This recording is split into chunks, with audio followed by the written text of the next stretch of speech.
啦？你以为我睡着了？哎，你们两个谁买的？拿着。老板，这块表少说可以买你们10家店，够买单了吧？哎，你干嘛呀？没钱买单怎么办？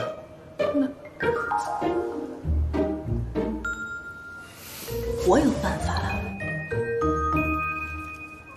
嘛呢？哪儿呢？乐不思蜀啊！什么？哎呀，我的天哪！你怎么那么有才呢？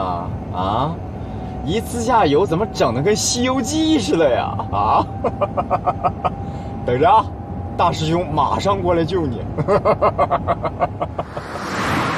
你知道我到了那家饭店以后，看到他2口子在干什么吗？干什么呀？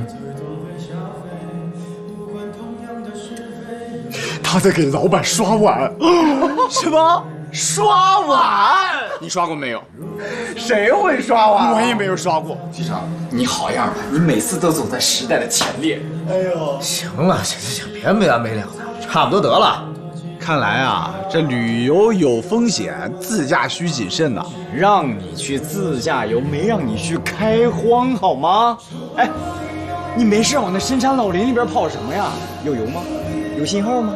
能刷卡吗？长点心吧，大哥。哎，不管怎么说啊，顾少这次出行计划是彻底失败了吧？哎，不能叫失败，只能算一次失误。呦！不过我还真没想到，顾大少爷第一次动心思啊，竟然是自己的老婆。对自己的老婆动心怎么了？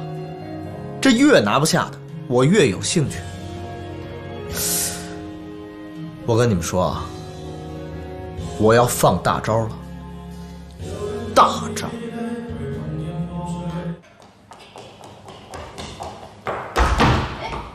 少夫人，怎么了，露露？